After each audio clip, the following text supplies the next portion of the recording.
Oh, the kicker is I have two. So the concept of my celibacy ring started back in 2010. Let me give you a backstory. I was engaged and I had just had a miscarriage, and my fiance at the time had just had surgery on his back. I went to pick him up from the place where he got the surgery, and I brought him into his house. I carried him up the stairs, which was very difficult because he was like 6'5". I didn't carry him like, I didn't carry him like a baby or anything. I helped him up a flight of stairs, and he was heavy. Okay, I helped him up a flight of stairs. I hadn't had the miscarriage yet. I didn't have the miscarriage until after the incident, okay? And once I put him in his bed, and I was looking around his room, and I noticed that his old cell phone was attached to the wall, and it was charging. And I was confused, like, why does he have this old ass phone? By this time, he had a new phone, and it had been like a month or so since he had a new phone. So I was confused as to why this phone was still, in his use. Why was he charging it? So I pick up the phone, and instantly when I pick up the phone, you know how the phone just shut on? I see my tweets. Now, back then, you could attach your tweets to your phone, but not the way that you do now. He had attached them to his text messages. So every time I would tweet something, it would text him. So I'm looking through the text messages, and I'm laughing at myself because the stuff that I'm tweeting. And I get to the bottom of my tweets, and it's this dude's ex-girlfriend. He supposedly had been seeing her behind my back, going out to dinner or whatever. It was obvious in the text that that's what he was doing. He in the bed sleep. He just got out of surgery, so he's still under anesthesia, basically, right? And so I take down the girl's phone number. Now, me and him talked about this girl before because he used to live with her. So I leave him there. I go home. Oh, and I wasn't going to live with him until I was married to him. That's a no-no for me. Like, during that time, I was like, no, if we don't be married, what's the point of living together? This sun is beaming in my goddamn face. Now, I get home and I call this chick.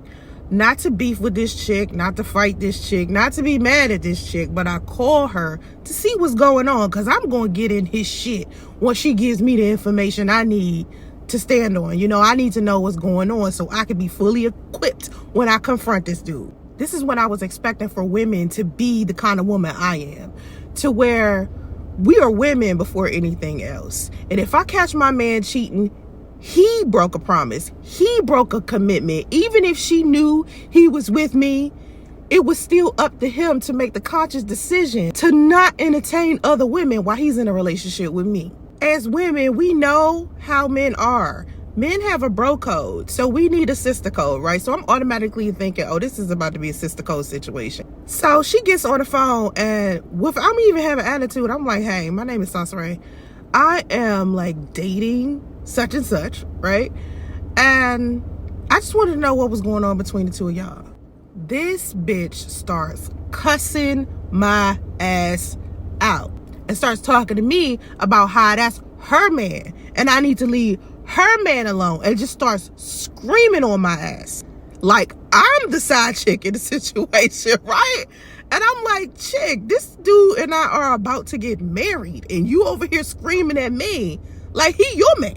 I'm sorry, but that son, I had to get out of that son. I was like, I can't. I ain't even bothered telling that chick I was pregnant. I just hung up on that bitch. I was like, what I look like sitting here arguing back and forth with some belligerent bitch? I don't know. I'm good. I'll pass. I need to be talking to an adult.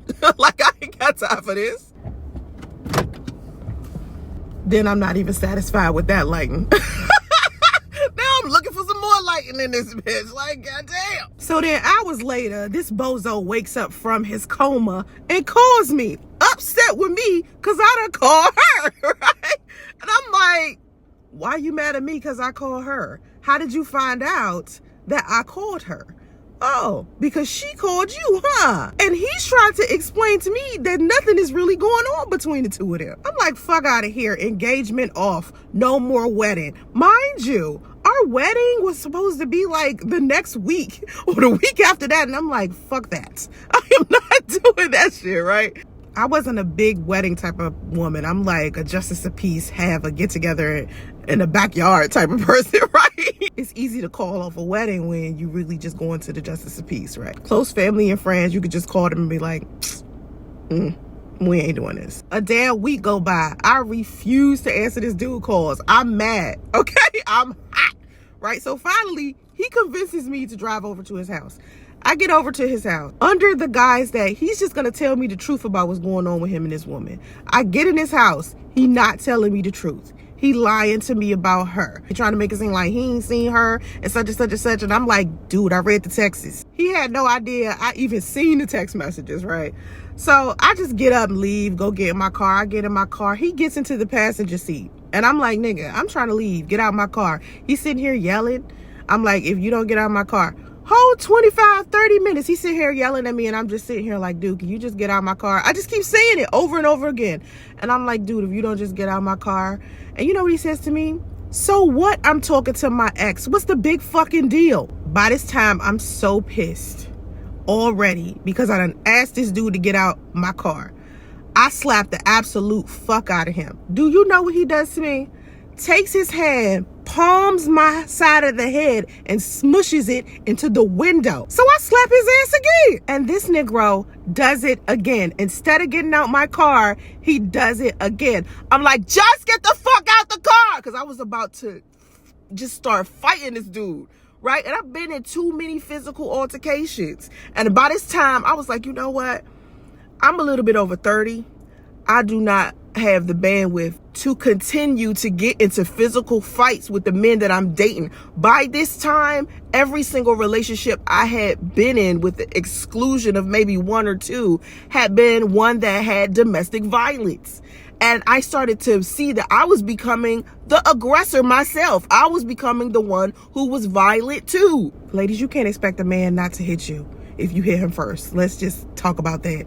Don't expect these men to not hit you back. Don't even hit them at all. If they are significantly bigger than you, he was 6'5", over 200 pounds. I'm sitting here 130 pounds. There is no reason in the world why this man should hit me, but there's no reason in the world why I should have hit him. But then again, I take that back.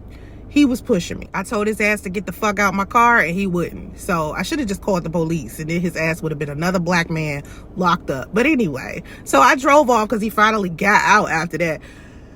I drove off and I never wanted to see his ass again. I think I ended up seeing him one more time and I had a miscarriage. So I was just done with him altogether. By this time, I already had his name tattooed on my wedding finger. He couldn't afford a ring.